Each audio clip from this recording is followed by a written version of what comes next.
Bueno, el objetivo de hoy es darles una como una visión puntual sobre esta pregunta, si el conflicto árabe-israelí es sobre territorio o ideología, para que podamos entender qué realmente sucedió el 7 de octubre de 2023. No voy a hablar del 7 de octubre prácticamente sino hasta el mero final, lo voy a mencionar de hecho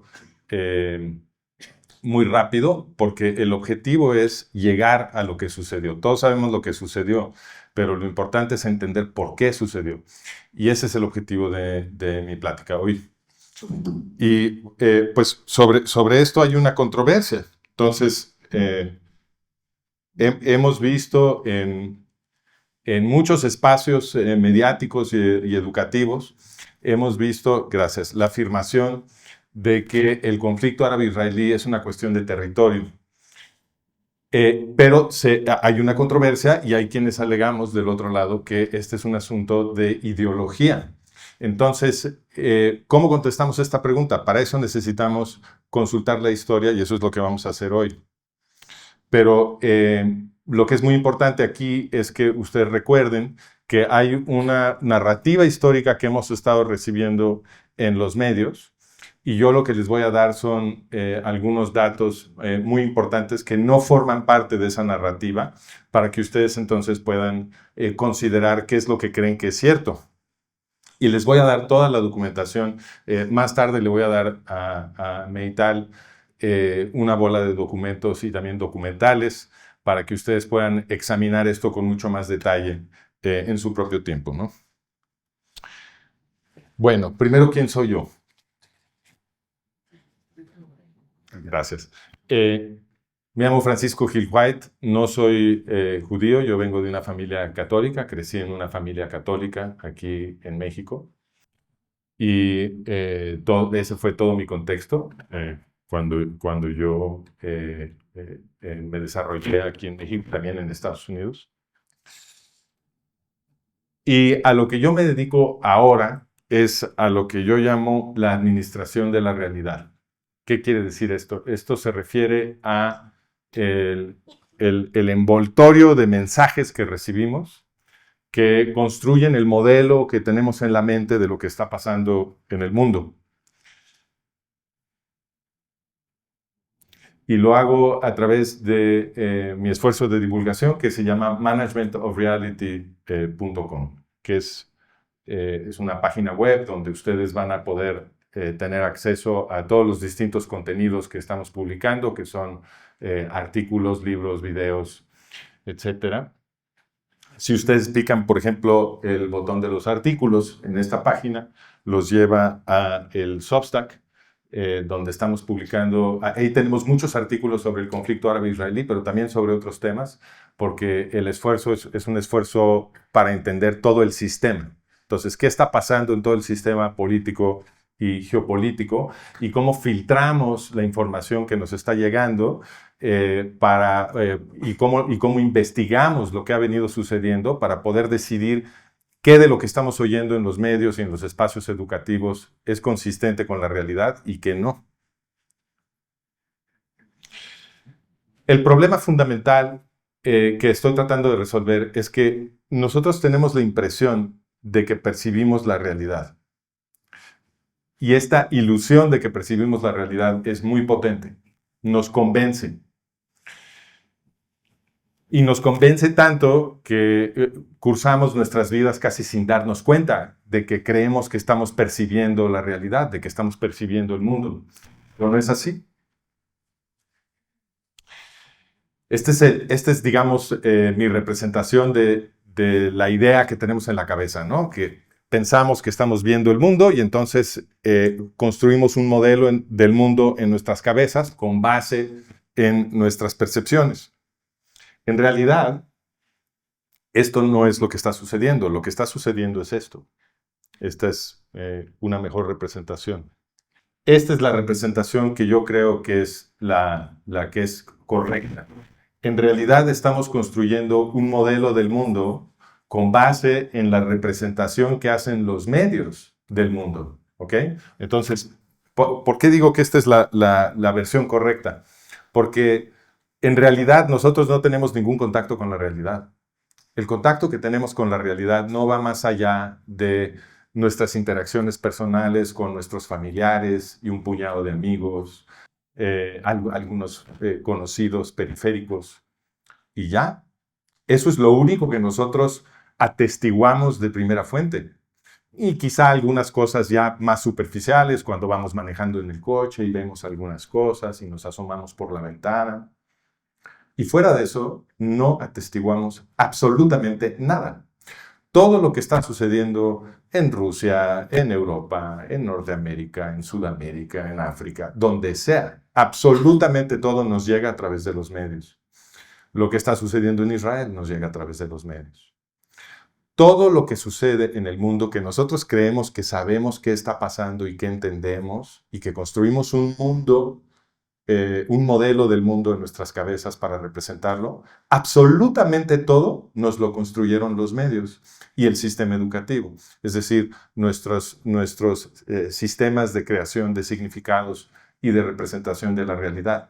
Nada de lo que tenemos en la cabeza sobre cómo funciona el mundo y qué está pasando en el mundo es algo que nosotros vimos de primera fuente. Estoy aproximando, por supuesto. Hay algunas cosas que sí vemos, pero casi nada.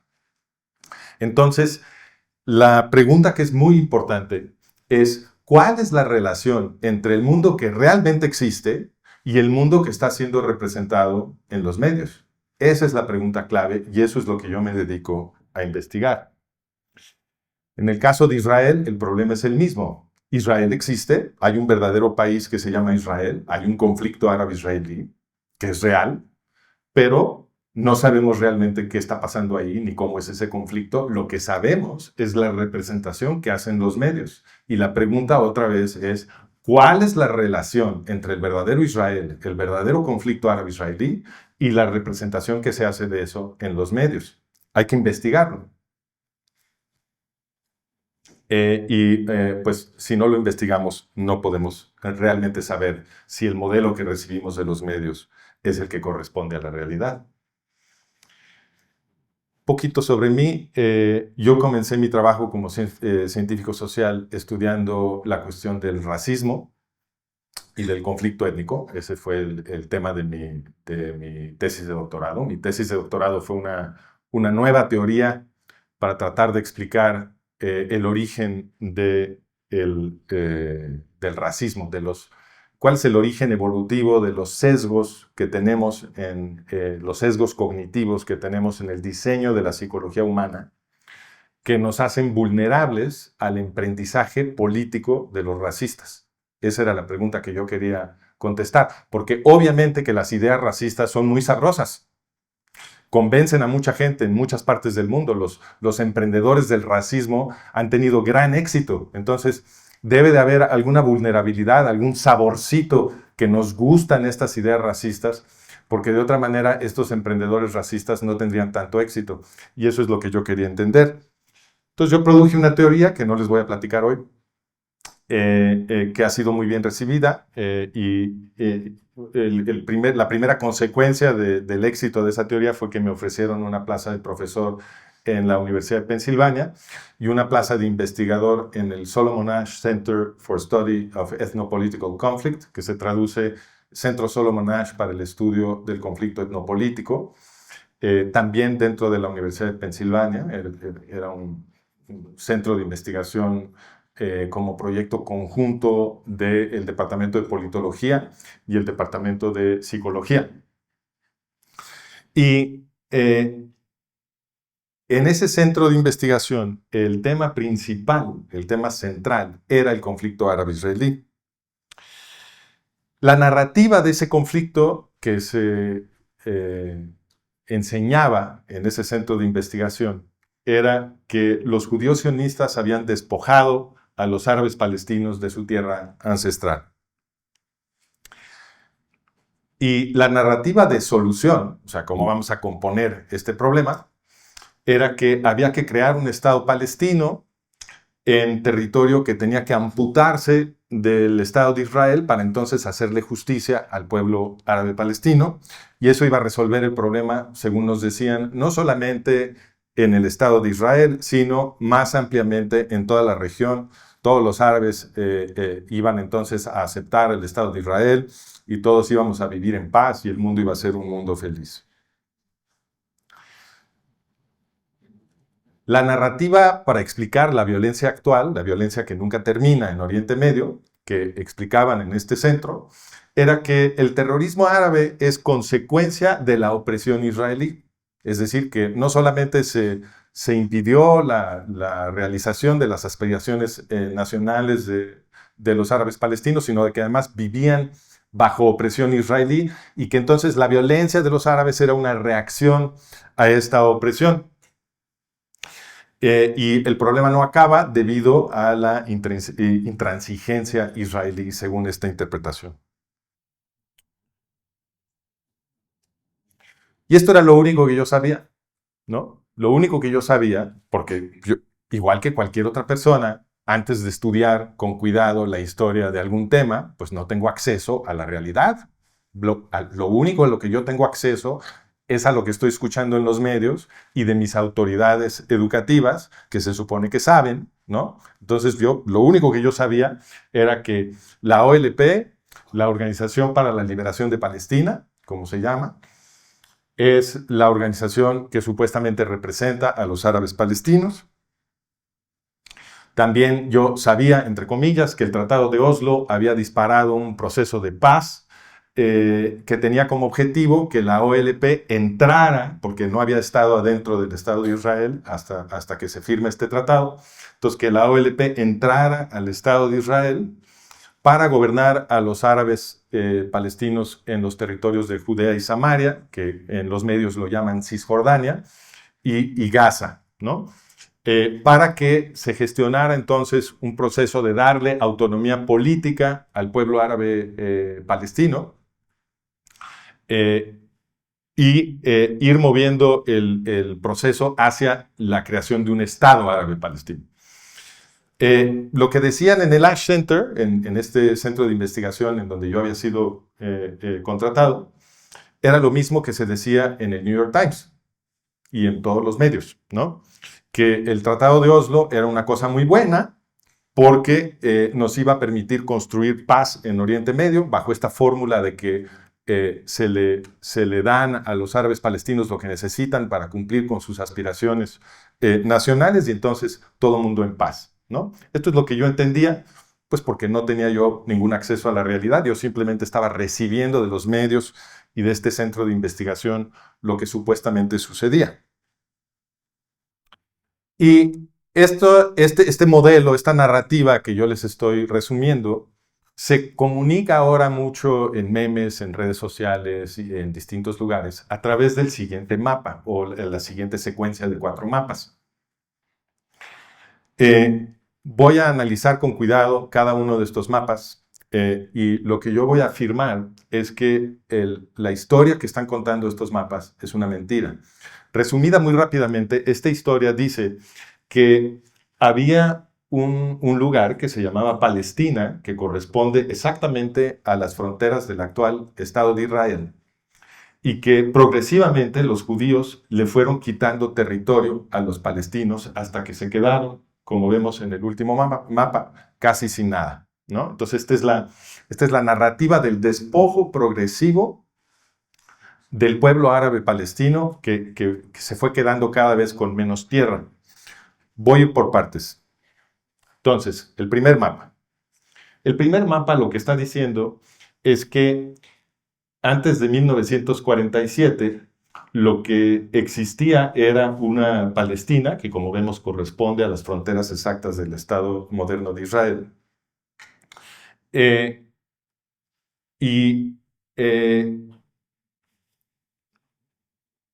Esta es la primera mentira, o sea, la afirmación de que había una Palestina como tal, que en el plan de partición de la ONU fue partida para quitarle a los palestinos parte de su territorio, ¿no?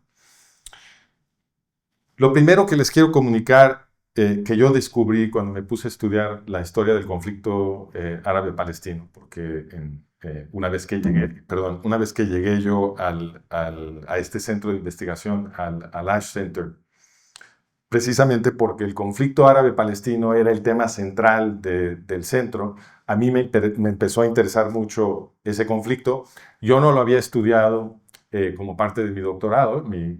Mi tesis sobre los orígenes del racismo era una tesis perfectamente general sobre cualquier tipo de racismo. No estaba enfocada en el antisemitismo ni en el conflicto árabe-israelí.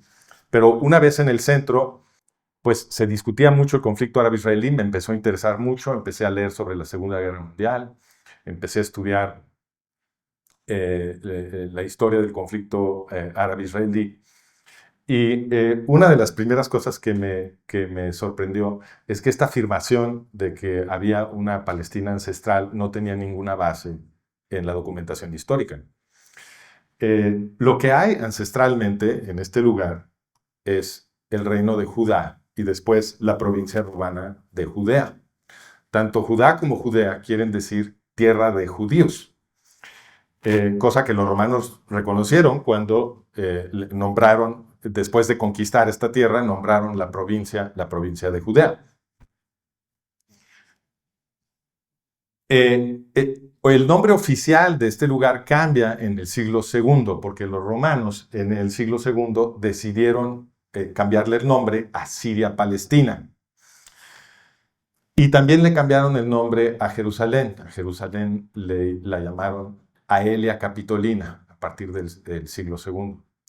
¿Por qué hicieron esto los romanos? Porque los romanos estaban en el siglo II concluyendo un largo genocidio contra el pueblo judío, un genocidio que empieza en el año 63 a.C., cuando el general Pompeyo conquista Jerusalén, que duró 200 años y concluye en el año 135, cuando los romanos derrotaron a Simón Bar Cosiba, también conocido como Bar Kokhba, hijo de la estrella, era su apodo. Y este Simón Bar Cosiba había logrado a la mitad de este genocidio liberar un cacho grande de lo que había sido la tierra de los judíos y había creado un estado independiente que duró 3 años, pero finalmente los romanos lo derrotan, aventaron absolutamente todas sus legiones contra los judíos, todo lo que tenían contra los judíos, y finalmente los derrotaron y concluyeron ese pavoroso genocidio que ya nadie recuerda. Está perfectamente bien documentado, tenemos copiosa documentación histórica sobre este genocidio. Se supone que en una civilización cristiana nos interesa mucho el siglo I, porque es el siglo en el que nació Jesús, y sin embargo, cuando yo platico con la gente me doy cuenta que nadie está enterado prácticamente de que en el siglo I y II los romanos cometieron genocidio contra el pueblo judío. Los historiadores que son especialistas de este genocidio estiman que los romanos asesinaron más judíos que Hitler en términos proporcionales. Es decir, las poblaciones en números absolutos, obviamente son más grandes en el mundo moderno, pero como porcentaje de la población, los romanos asesinaron más judíos que los nazis. Entonces, lo que estaban haciendo los romanos al concluir su genocidio era tratar de borrar cualquier conexión entre el pueblo judío y su tierra ancestral. No solamente le cambiaron el nombre de Judea a Siria-Palestina, sino que arrasaron con la ciudad de Jerusalén, no dejaron piedra sobre piedra, como dice Jesús en el Evangelio, y encima de eso construyeron una ciudad griega, le prohibieron la entrada a los judíos a Jerusalén e importaron muchos griegos para que fueran a vivir ahí. Era un proceso de lo que ahora llamamos limpieza étnica. Bueno, ¿qué hay de este nombre que le pusieron, Siria-Palestina? Palestina quiere decir país de los filisteos. Eso es lo que quiere decir Palestina. Tiene nada que ver con los árabes. Pero no tenía ningún sentido histórico ya que los romanos llamaran a esto Palestina, porque los filisteos ya hace ya muchos siglos habían dejado de existir. Entonces, cuando los romanos bautizaron esto Palestina, ya no había filisteos en ningún lado. Y en todo caso, los filisteos habían ocupado una pequeña tira de tierra, como vemos ahí en el mapa, que corresponde más o menos a la Franja de Gaza, y ya. ¿Y los filisteos qué eran? Pues básicamente eran griegos.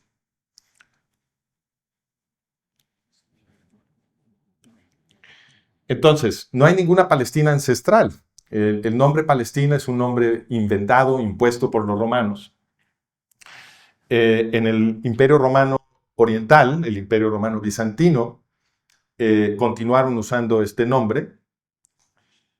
Entonces ahí pueden ver la arbitrariedad, ¿no? Porque le dijeron a todo Palestina, inclusive a esta zona de acá abajo le dijeron Palestina tercera, y luego aquí arribita era Palestina primera, y más allá Palestina segunda.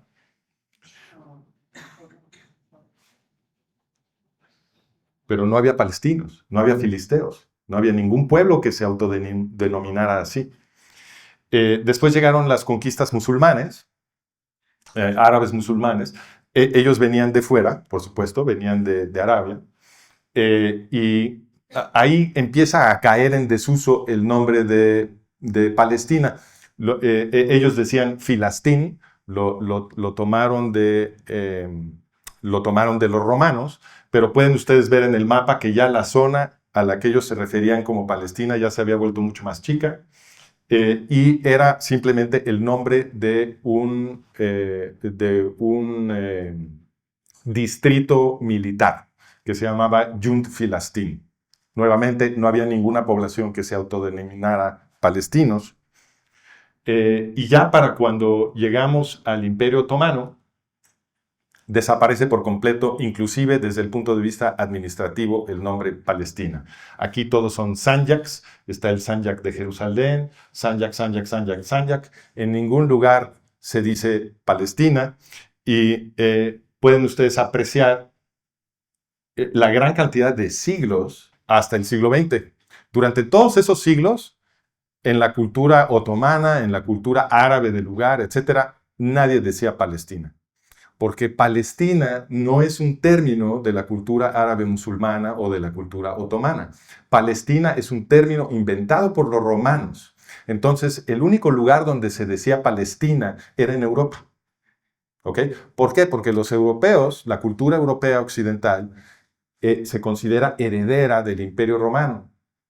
Entonces, en Europa sí decían Palestina para referirse a Tierra Santa. Todo el tiempo decían Palestina porque eso lo habían heredado del Imperio Romano. Pero esa era una cosa europea, no tenía nada que ver con el lugar. En el lugar nadie decía Palestina. Y no había ningún pueblo que se autodenominara palestino.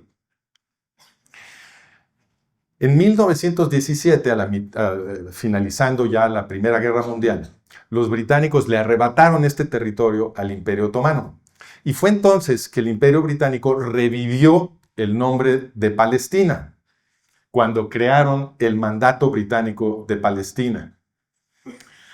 Es importante para toda la historia que viene, que les voy a platicar, que para poder crear el Mandato Británico de Palestina, el Imperio Británico le prometió a la Liga de las Naciones, que es el ancestro de la Organización de las Naciones Unidas, que ayudaría a crear una patria judía en este territorio.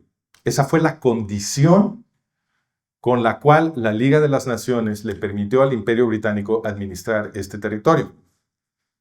Ahora, yo sé que ustedes les han dicho en los medios y en muchos espacios educativos que el sionismo es una especie de crimen colonialista, porque esta era la tierra de los árabes palestinos y aquí no había judíos, etcétera, etcétera. Eso es otra mentira. Aquí siempre ha habido judíos. Entonces, por supuesto que también había árabes. Entonces, esta era tierra de árabes y de judíos. No era tierra de árabes, era tierra de ambos, porque en esta tierra existían ambos. De hecho, tenemos documentos del consulado británico en Jerusalén de mediados del siglo XIX, antes de que comenzara el movimiento sionista, que establecen que en la ciudad de Jerusalén, por citar un ejemplo, el 75% de la población era judía. Mitad del siglo XIX, antes de que empiece el movimiento sionista. ¿Okay? Entonces se revive el nombre Palestina, pero este revivir del nombre Palestina fue completamente arbitrario. ¿Por qué? Porque, pues, ¿cuáles eran las fronteras de Palestina? Nadie sabía. Pues no tenía ningún significado. Era un nombre que los romanos habían inventado para no decir Judea. Y nadie sabía cuáles eran sus fronteras, porque lo habían inventado. Entonces los británicos decidieron que iban a dibujar las fronteras que a ellos les dieran la gana, de acuerdo al territorio que ellos querían controlar. Y entonces dibujaron eso. Pero la arbitrariedad de ese dibujo de fronteras quedó expuesta 2 años después, cuando los británicos, que no querían crear una patria judía ahí, contrario a lo que les han dicho, redefinieron el significado de Palestina 2 años después, en 1922. Entonces amputaron todo lo que a partir de ahí se llamó Transjordania. En Transjordania los británicos prohibieron la entrada a los judíos sionistas, violando el acuerdo que tenían con la Liga de las Naciones. Y definieron que Palestina iba a ser nada más lo que estaba del lado occidental del río Jordán.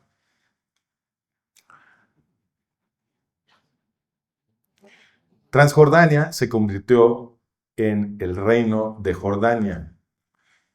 Jordania es un nombre inventado, nunca había existido. Lo inventaron los británicos después de inventar el nombre de Transjordania, que también jamás había existido. Este es el primer estado árabe palestino. Es un estado árabe palestino. Cuando les dicen, es que no los dejan a los árabes palestinos cumplir con sus aspiraciones nacionales, es una doble mentira. La primera mentira es que ya se creó el primer estado árabe palestino, se llama el Reino de Jordania. ¿Por qué digo que es un estado árabe palestino? Pues porque no hay ninguna Palestina antes de que el Imperio Británico la invente. Entonces tampoco hay palestinos antes de que el Imperio Británico dibuje estas fronteras. Entonces, si queremos decir que hay un pueblo árabe palestino, pues antes de 1920 nunca había existido. Vamos a darles chance. Vamos a decir que existen a partir de 1920. ¿Ok? Pero en ese caso, si los palestinos existen a partir del acto de bautizo del Imperio Británico, entonces el Reino de Jordania es el primer Estado palestino. Y no es cierto que no existe un Estado palestino. Ahí está. Bueno, continúo. El segundo mapa está afirmando que Palestina fue reducida en el plan de partición de la ONU de 1947. Entonces, lo que quiere este mapa que ustedes entiendan es que había esta Palestina, que ya establecí que en realidad es una ficción, pero que esta Palestina, a los árabes palestinos, en el plan de partición de 1947, les arrebataron otro cacho de territorio, supuestamente. Y entonces les quedó nada más lo que está en verde. Esto también es falso. En 1947 lo que hizo la ONU fue proponer 2 estados. Entonces la gente cree, no, es que la ONU y el Imperio Británico y los gringos, ¿no? Esta es la impresión que tiene la gente.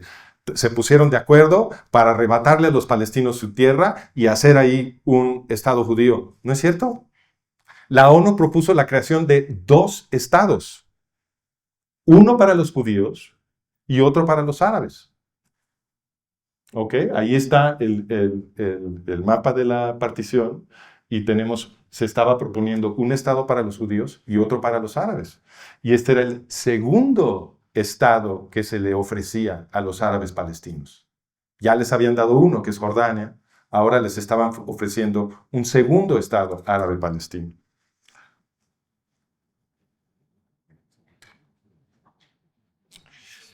Pero en 1947, Haj Amin al-Husseini rechazó el Estado palestino que le estaban ofreciendo. ¿Quién es Haj Amin al-Husseini? Es el padre fundador y líder máximo del movimiento árabe palestino. Lo que él dijo fue que no quería un Estado árabe palestino, lo que le interesaba era exterminar al pueblo judío. Tal cual.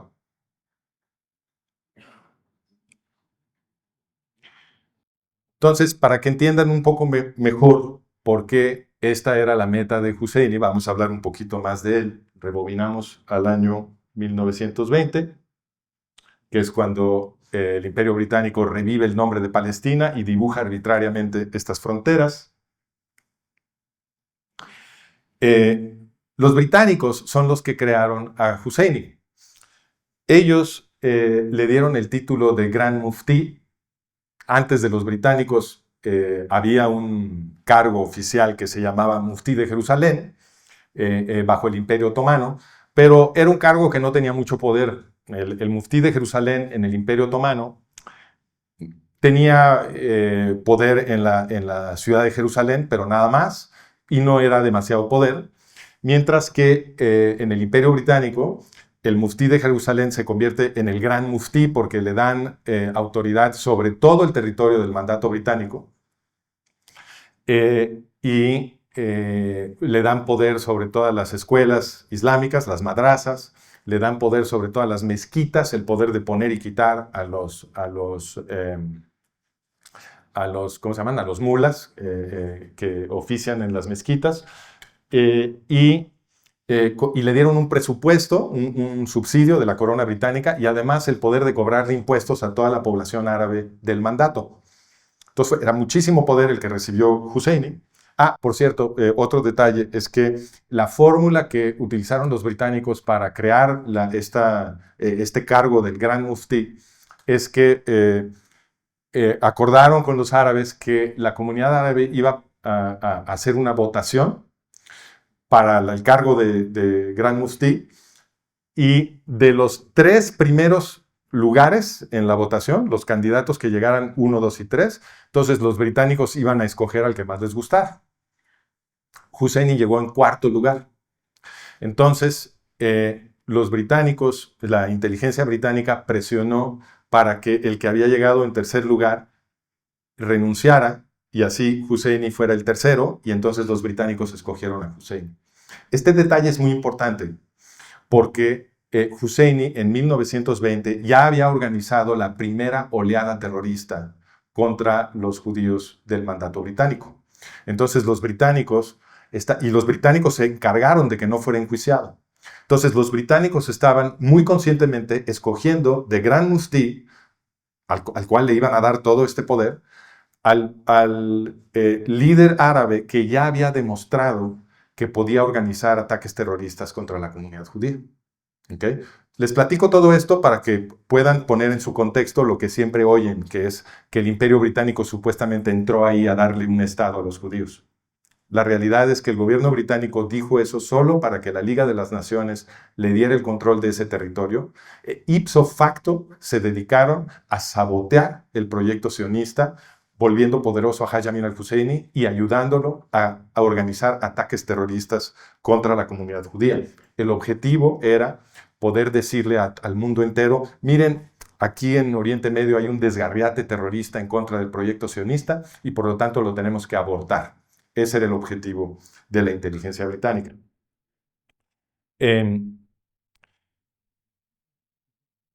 Resumo rápidamente. Fueron 4 grandes ataques terroristas que organizó Husseini contra la población judía del mandato británico. El cuarto, que se llamó la Revuelta Árabe, lo organizó con armas que le enviaba Adolfo Hitler. Y luego se fue a Irak en 1939, organizó un gran ataque genocida contra los judíos de Bagdad. Y luego se fue en 1941 a Berlín, donde fue recibido con todos los honores por los nazis y Adolfo Hitler. ¿Por qué tanto respeto para Husseini? Husseini era considerado en todo el mundo musulmán como un gran líder. Tenía un prestigio enorme y mucha gente pensaba que Husseini quizá sería el siguiente califa musulmán.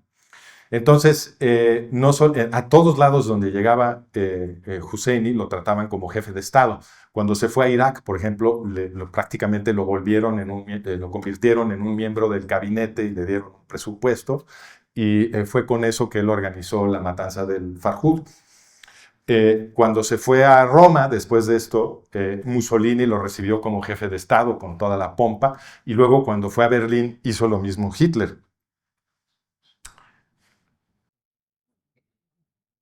Todos estos detalles sobre la historia de Husseini y su participación con los nazis los van a poder ustedes leer en mi libro no es nada más sobre Husseini, pero digamos, Husseini es el gran protagonista. Y ahí van a poder ustedes consultar toda la documentación. Y ahorita les voy a poner nada más unos cuantos minutitos de un documental que hice hace años para explicar la historia de Husseini, donde van ustedes poder ver el rodaje que hicieron los nazis de cuando llega Husseini a Berlín y lo recibe Adolfo Hitler. ¿Qué decidió a los nazis a favor del exterminio en aquel otoño de 1941? Dos cosas. Primero, nadie quería recibir a los judíos expulsados. Segundo, en el otoño de 1941 llegó a Berlín Haj Amin al-Husseini. ¿Quién fue Haj Amin al-Husseini? Es el reconocido padre del movimiento árabe palestino. Husseini fue recibido con todos los honores por los nazis.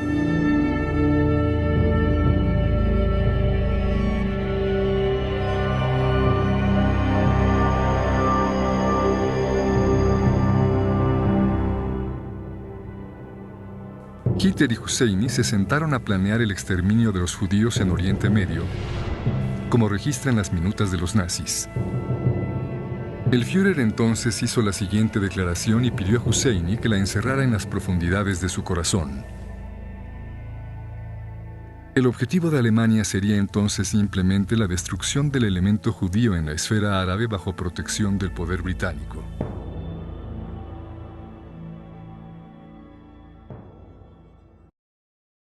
Durante la guerra, y eso todo está en el documental, Husseini se convirtió en el mejor amigo de Adolfo Eichmann. Los que conozcan un poquito la historia de la Segunda Guerra Mundial sabrán que Adolfo Eichmann es el reconocido director del sistema de campos de muerte que asesinó al pueblo judío europeo. Husseini se convirtió en el mejor amigo de Eichmann y juntos organizaron todo el sistema de campos de muerte y administraron todo el sistema de campos de muerte.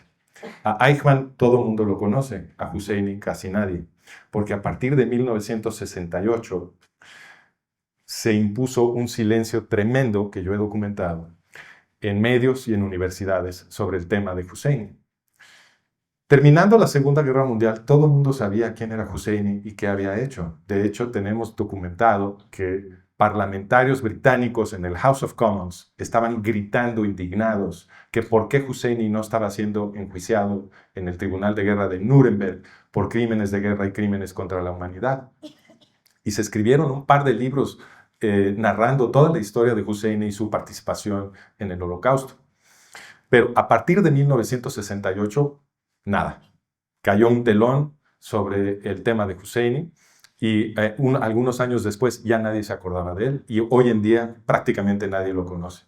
Otro dato importante. Cuando yo hice toda esta investigación y la publiqué, ya siendo profesor de la Universidad de Pensilvania, resultó un escándalo y me corrieron de la universidad. Me dijeron que mi documentación era impecable, pero que nada de esto se podía decir y me despidieron. ¿Okay? Entonces, es un esfuerzo real de censura. No es que simplemente a la gente se le haya olvidado y un poco como que no se cayó por las ranuras el tema de Husseini. No, hay un esfuerzo activo de censura. Aquí lo que estamos narrando es lo que pasó después de la guerra, es decir, después del genocidio que organizaron Husseini y Eichmann. Otra cosa que hizo Husseini, se me olvidaba decirles, es que reclutó divisiones enteras para la SS de Heinrich Himmler. Una de ellas se llama la división Hansa, otra se llama la SS Skanderberg Division, y estas divisiones de la SS que reclutó y entrenó Husseini estaban conformadas de musulmanes bosnios y albaneses. Bueno, seguimos. Después de la guerra, Husseini escapó a Cairo.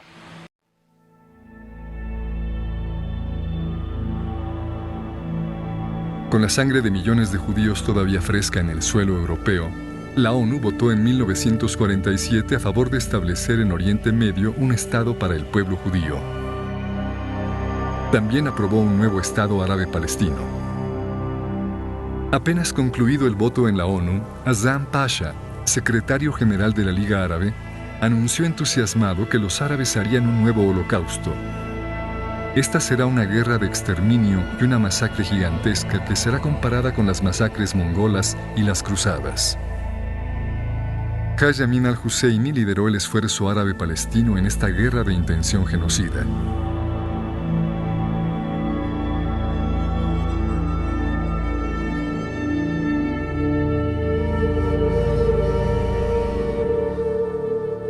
Los judíos, en su mayoría civiles sin entrenamiento militar y sin armas pesadas, derrotaron a los ejércitos profesionales de los Estados Árabes Unidos y establecieron su nuevo Estado.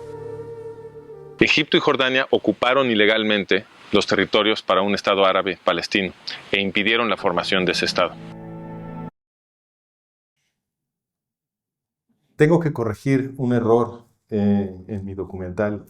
Después hice una investigación más cuidadosa y me di cuenta que la amenaza de Azam Pasha de una guerra genocida si los judíos aceptaban, es decir, la amenaza de Azam Pasha de una guerra genocida fue anterior al voto.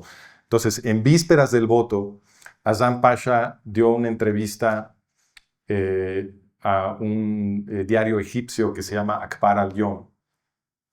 Lo entrevistó el editor del diario y entonces fue cuando Azam Pasha, secretario general de la Liga Árabe, dijo: si el voto en la ONU es a favor de proponer dos estados y los judíos aceptan el estado judío que les ofrece la ONU, nosotros vamos a lanzar, los árabes vamos a lanzar una guerra de exterminio.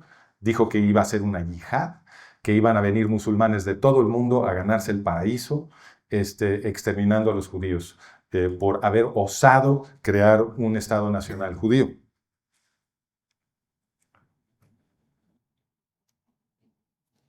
Entonces, ahora ya pueden entender por qué Husseini rechazó el Estado árabe palestino que le estaban ofreciendo. Porque a Husseini esto no le interesaba. Lo que le interesaba a Husseini era lo mismo que le interesaba a los nazis, que era exterminar al pueblo judío. Esta era la ideología de Husseini, ¿ok? Entonces, no es una disputa territorial. Este es un asunto ideológico. La ideología de los nazis, que es la misma ideología, con algunas diferencias metafísicas, pero básicamente la misma ideología que la yihad. Bueno, continuamos entonces con el tercer mapa. El tercer mapa está afirmando que de 1949, que es cuando es el armisticio de la guerra de 48, esa guerra genocida que lanzaron los árabes y que perdieron, a 1967, Palestina fue reducida a los territorios de Judea, Samaria y Gaza. Eso es lo que está afirmando el mapa, porque las zonas que están en verde, el mapa las llama Palestina. Pero esto también es una mentira, porque esas zonas que están dibujadas en verde, pero para nada fueron Palestina durante este periodo. La zona que corresponde a Judea y Samaria, que es la zona que está inmediatamente al oeste del río Jordán, en la frontera de Israel con Jordania, que en los medios llaman Cisjordania, esa zona durante este periodo fue ocupada ilegalmente por Jordania. Nadie le había dado este territorio a Jordania. Jordania había lanzado una guerra genocida con la intención de exterminar a los judíos y había perdido esa guerra, pero sí había logrado sentarse sobre ese territorio, que es un territorio que la ONU le había ofrecido a los árabes palestinos y que Husseini había rechazado, prefiriendo exterminar a los judíos. ¿Okay? Entonces ahí no había ninguna Palestina. Eso los jordanos lo llamaron Cisjordania a partir de 1949. Es un nombre que nunca había existido en la historia, pero que los medios deciden utilizar en detrimento de los nombres históricos de estas tierras, que son Judea y Samaria, que han sido sus nombres durante miles de años. Pero en los medios, ustedes nunca van a oír Judea y Samaria. A pesar de que llevan miles de años siendo Judea y Samaria, en los medios siempre se utiliza el término que inventaron los genocidas jordanos apenas en 1949. Eso dice mucho sobre el sesgo de la gente que controla los medios. Y Gaza, que es el otro pedacito verde, tampoco fue Palestina en este periodo. Fue ocupado ilegalmente por los egipcios. Entonces, este mapa también está expresando una mentira. Perdón, me adelanté. Y el otro punto que me recuerda a mi slide es que durante este periodo se funda la Organización para la Liberación de Palestina en el año de 1964. Y en su constitución fundadora, la Organización para la Liberación de Palestina afirmó, y recuerden, este es el órgano que supuestamente representa al pueblo árabe palestino. Esta es la organización que metieron a Israel a gobernar a los árabes palestinos en el Tratado de Oslo. ¿Okay? Entonces mantengan ese contexto en el trasfondo. En este periodo histórico se funda esta organización y en su constitución fundadora afirmó que los territorios de Judea y Samaria, que ellos llamaban Cisjordania, y Gaza, no eran parte de Palestina. Estos son los territorios que ahora reclaman para un Estado palestino. Pero en su constitución fundadora negaron que estos territorios eran parte de Palestina. ¿Eso qué lógica tiene? Aquí está lo que dijeron. Esta organización no reclama soberanía territorial sobre Cisjordania, en el reino hashemí de Jordania, ni en la franja de Gaza. ¿Qué lógica tiene esto? Pues tiene la lógica de que no hay ninguna Palestina, en primer lugar. No. O sea, otra cosa que debo decirles es que en esa constitución, la OLP afirmó que las fronteras de Palestina correspondían a las que había decidido el gobierno británico. En su segunda definición, porque recordemos que hubo dos definiciones. Entonces, la OLP ni siquiera prefirió la definición que le hubiera dado más territorio, que hubiera abarcado toda Jordania. No. Dijeron que la Palestina ancestral del pueblo milenario árabe palestino era lo que habían definido los imperialistas, colonialistas, extranjeros infieles. Eso fue lo que dijo la OLP en 1964. Nuestra tierra ancestral tiene las fronteras que decidieron los colonialistas, imperialistas, extranjeros infieles. No puede haber mayor absurdo. Pero no solo eso. A esas fronteras, ellos le quitaron precisamente Cisjordania, o sea, Judea y Samaria, y Gaza. ¿Por qué? Porque ahí no había judíos en ese periodo histórico. Y el objetivo de OLP Fatah es el mismo que de Husseini, es matar judíos. Entonces, el reclamo de esas tierras era simplemente para poder decir, nosotros vamos a ir a liberar nada más el predio donde están asentados los judíos, porque lo vamos a liberar matándolos. Entonces, obviamente había que excluir a Judea y Samaria y Gaza de lo que ellos llamaban Palestina, porque eso lo estaban ocupando sus aliados jordanos y egipcios, que los iban a ayudar a matar a todos los judíos en Israel.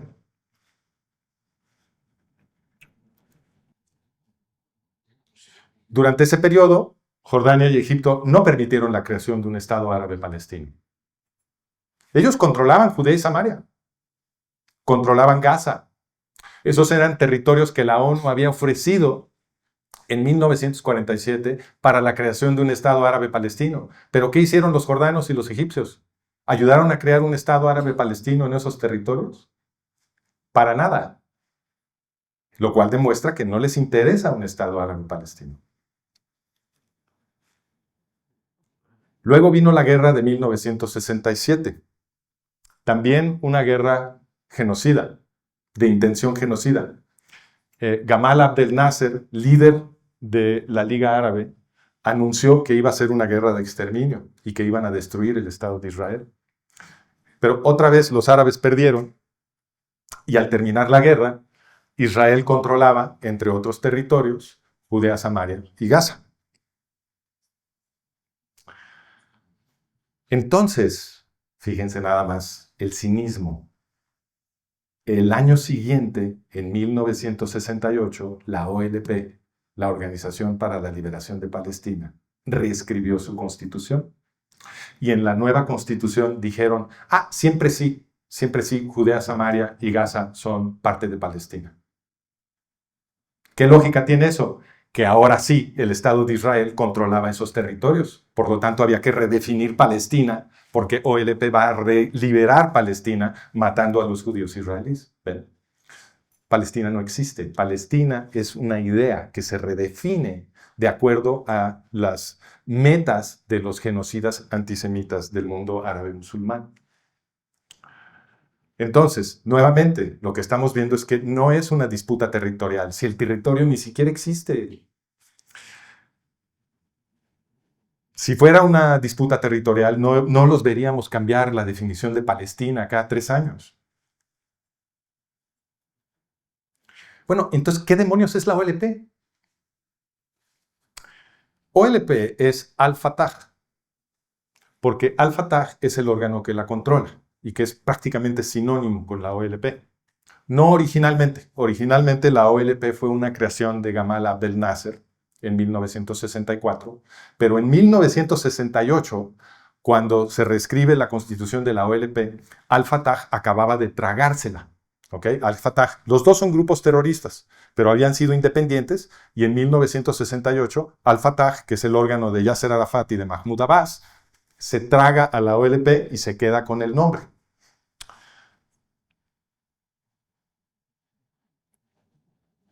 Eso quiere decir que la OLP es el grupo de Husseini, porque Al-Fatah fue creada por Haj Amin al-Husseini.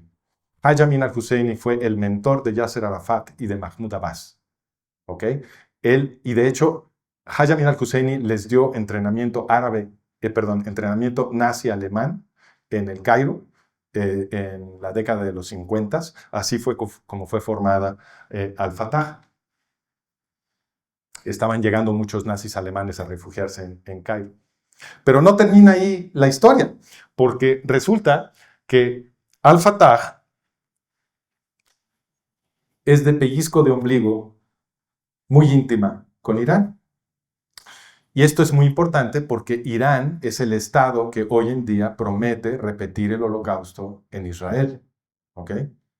Pero no solamente son íntimos amigos. Desde cierto punto de vista, es justo decir que OLP Fatah es el papá de Irán. Este es Yasser Arafat, líder de OLP Fatah.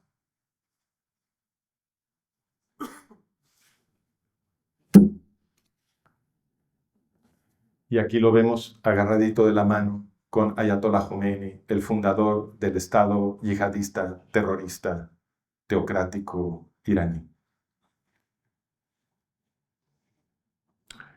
Y del otro lado, agarrándole el hombro, está el hijo de Ayatollah Khomeini, Seyed Hassan.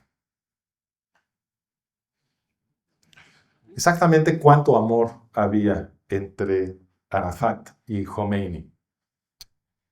Voy a permitir que ustedes lleguen a sus propias conclusiones. Les presento la evidencia.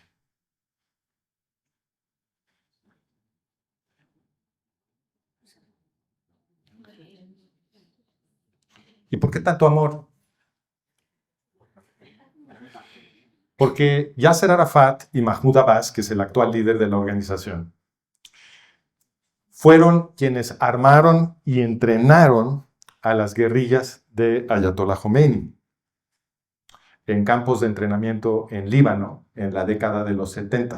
En los 70 OLP Fatah estableció sus bases en Líbano y ahí llegaron todos los secuaces de Khomeini a que estos terroristas palestinos los entrenaran y los armaran hasta los dientes. Y fue gracias a eso que las guerrillas de Khomeini triunfaron en la revolución islámica en Irán. Esto, igualito que el tema y les ayudaron a crear, una vez que se instala Ayatollah Khomeini en Teherán como el nuevo líder supremo, ese es un título oficial, líder supremo, OLP Fatah, Khomeini envió un avión para traerse a Yasser Arafat y a Mahmoud Abbas a Teherán para celebrar con él la revolución islámica, y se vinieron también otros elementos de OLP Fatah para ayudarle a Khomeini a crear las instituciones terroristas del nuevo Irán. Sabama y la Guardia Revolucionaria iraní. Sabama es el órgano que reprime a la población iraní, y la Guardia Revolucionaria iraní es el órgano que exporta terrorismo iraní a todo el mundo y es el creador de Hezbollah, que es el órgano terrorista que está basado en Líbano, con el cual ahorita se está peleando Israel. Entonces, no es ninguna exageración decir que OLP Fatah colocó a Khomeini en Irán. Es decir, que OLP Fatah creó el nuevo Irán. Le pasó lo mismo a este tema que al tema de Husseini. Entonces, ahorita ya nadie recuerda que OLP Fatah creó a Irán. Y de esto tengo muy buena evidencia, porque yo hice un viaje a Israel hace, ha de haber sido como 11, 12 años, para dar conferencias sobre el tema de la relación entre OLP Fatah e Irán. Y en mi público estaban los líderes de todos los movimientos patriotas pequeños de Israel, los movimientos que les dicen de derecha en los medios o de extrema derecha, así es como los calumnian. Y estos líderes de los movimientos patriotas israelíes, que son profesionales de defender el Estado de Israel y además todos obsesionados con el tema de Irán, porque obviamente que Irán es un gran peligro para Israel, y viven en Israel, ninguno de ellos se acordaba que OLP Fatah había creado el Estado yihadista iraní. Nadie se acordaba. Nuevamente demuestra que cuando los medios y las universidades entumban un tema, bastan un puñado de años para que desaparezca de la conciencia histórica del público. Y lo más increíble es que todo esto que les acabo de platicar se había explicado en la primera plana del New York Times y en otros diarios en el año de 1979, cuando subió Ayatollah Khomeini al poder. Les pongo los ejemplos. Este es el New York Times en 1979, página A1, o sea, la portada. Teherán, un Yasser Arafat exultante. Hoy Irán, mañana Palestina, dijo. Sonriendo y bromeando, el líder guerrillero prefirió no dar detalles sobre el apoyo de la OLP a varias organizaciones guerrilleras iraníes. Arafat recibió una promesa de Ayatollah Khomeini que los iraníes se encargarían de la cuestión de la victoria sobre Israel luego de que Irán hubiera consolidado sus fuerzas, reportó Radio Teherán.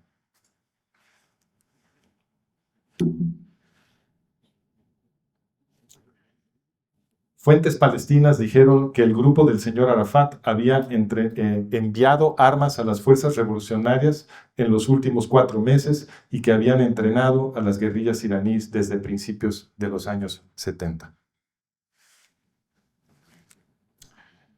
Ahora les voy a poner un minutito de un documental hecho por musulmanes latinoamericanos sobre la revolución iraní. Y tiene subtítulos en español, están hablando, creo que es en árabe, pero tiene subtítulos en español para que ustedes, los subtítulos son de ellos, no míos. Y están explicando justamente la relación entre OLP Fatah y la revolución iraní.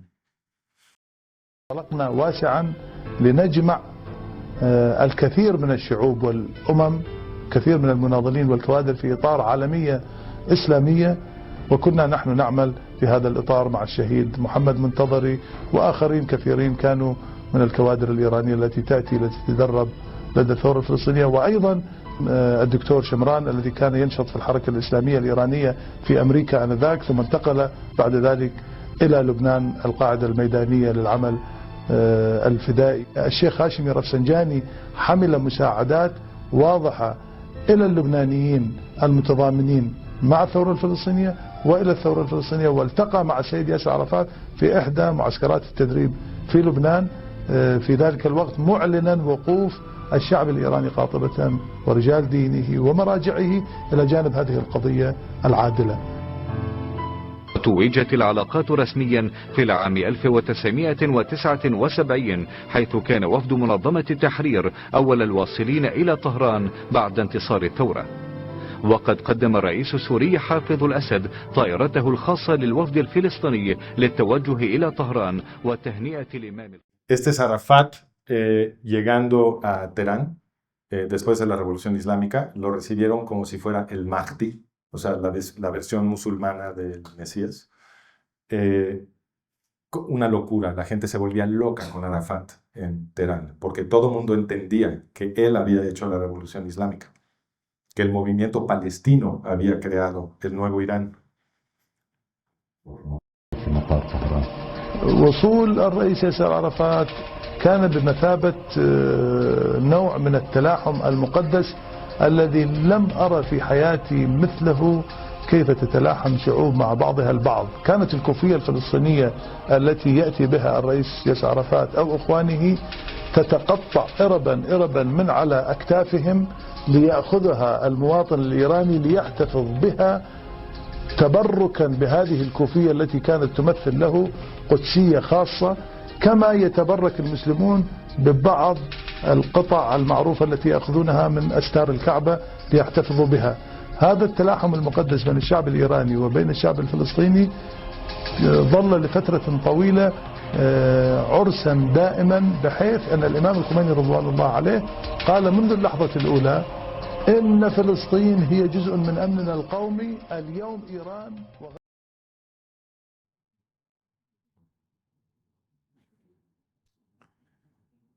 Este es el Global Mail, es un periódico canadiense. En 1979 dice: el líder palestino Yasser Arafat dijo ayer que las guerrillas iraníes pelearían junto a los palestinos contra Israel. El señor Arafat dijo que las metas palestinas e iraníes eran idénticas. ¿Cuál es la meta de Irán? Lo dicen en voz alta todo el tiempo. Dicen que su meta es destruir el Estado de Israel en un exterminio gozoso. Yasser Arafat fue muy claro. La meta del movimiento árabe palestino es la misma que la meta de Irán, un genocidio en Israel, lo cual tiene todo el sentido del mundo desde el punto de vista histórico, porque ya vimos que el genocidio europeo contra el pueblo judío fue una acción conjunta del movimiento árabe palestino y el movimiento nazi alemán.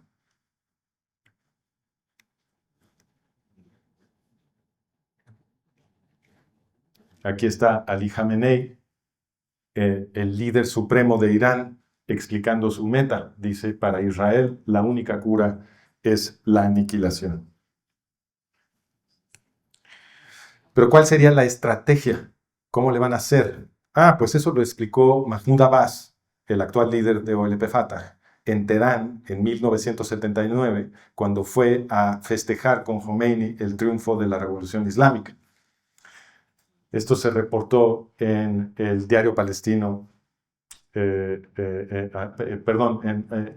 un diario, este es un diario árabe en Londres que estaba republicando lo que se había publicado en Al-Quds, que es el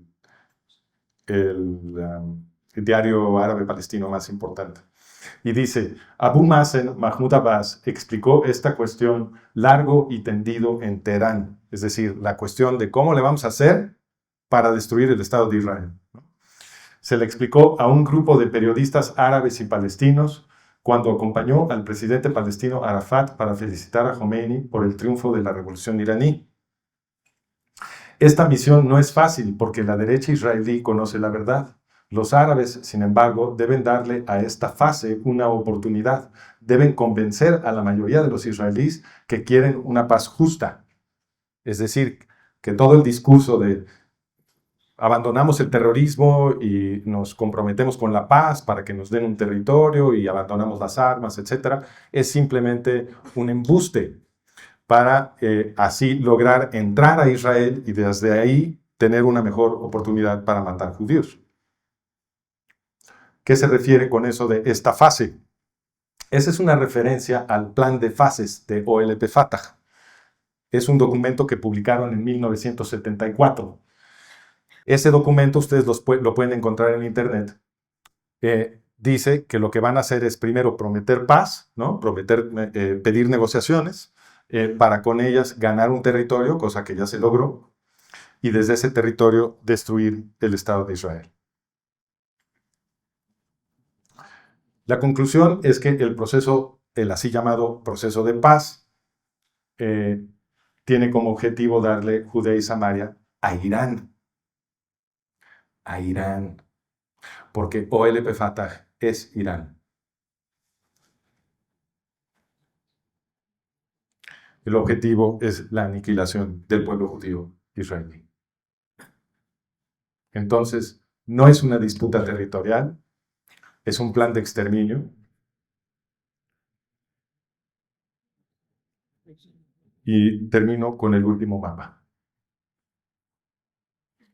Este mapa está afirmando que a la postre del Tratado de Oslo, los árabes palestinos se quedaron nada más con un pedacito, o sea, ya ni siquiera Judea y Samaria, sino que nada más unos pedacitos de Judea y Samaria y Gaza. Este mapa también está expresando una mentira. La realidad es la siguiente. Lo que existe ahora como un incipiente Estado árabe-palestino es creación de Israel. Los israelíes son los únicos que les han dado algo de autonomía a los árabes palestinos. Nadie más lo ha hecho. Ellos son los que permitieron la entrada de OLP Fatah y ellos son los que permitieron autonomía en esos territorios. Luego entonces, Palestina no se redujo, sino que de hecho fue creada por Israel.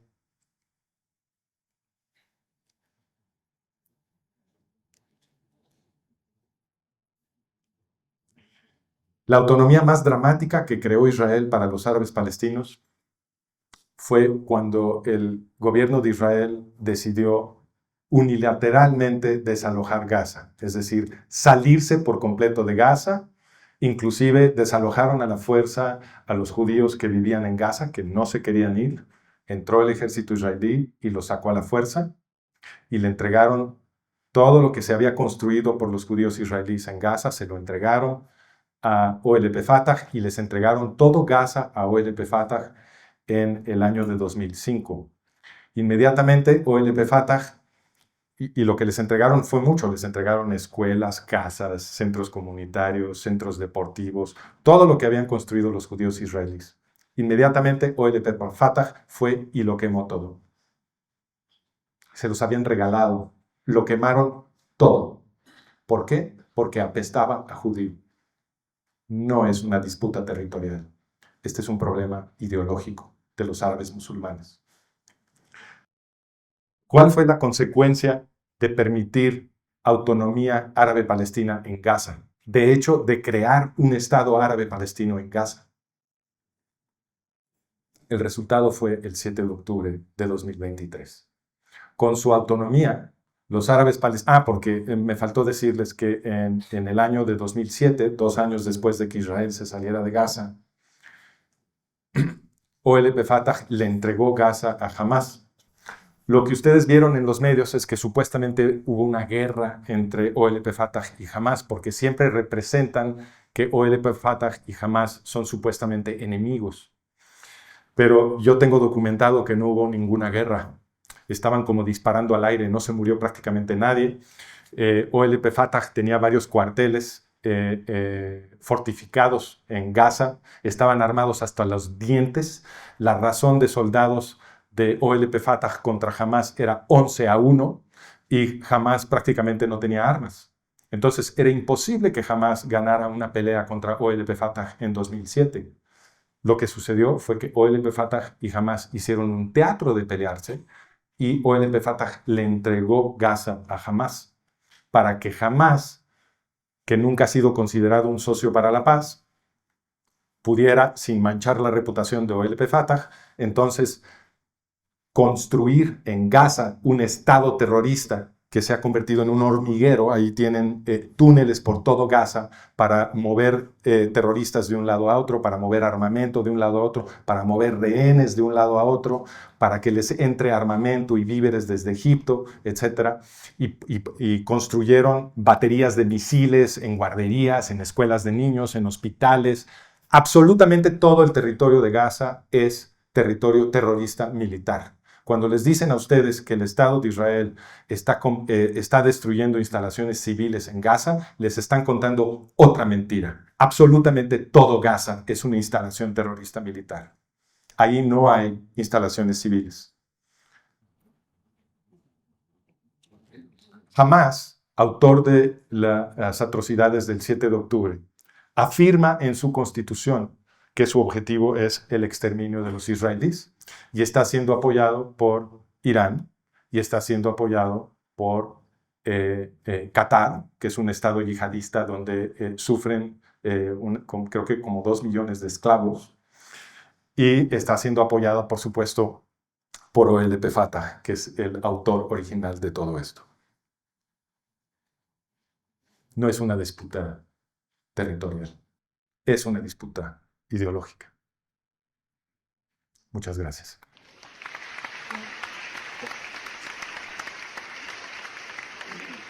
Buenos días.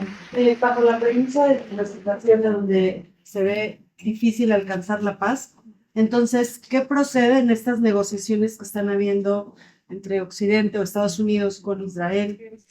No, la paz no es difícil de alcanzar, la paz es imposible de alcanzar. Lo único que puede haber en Oriente Medio es un cese al fuego. Y ese cese al fuego solamente va a suceder si Israel derrota definitivamente a sus enemigos. Y eso es lo que tiene que suceder. Entonces, Israel tiene que contundentemente derrotar a los enemigos yihadistas que quieren exterminar a la población judía israelí. Es el mismo problema que teníamos con los nazis en Europa. Con los nazis no podía haber paz. Lo único que podía suceder en Europa para que se restaurara una vida democrática era la derrota total del nazismo.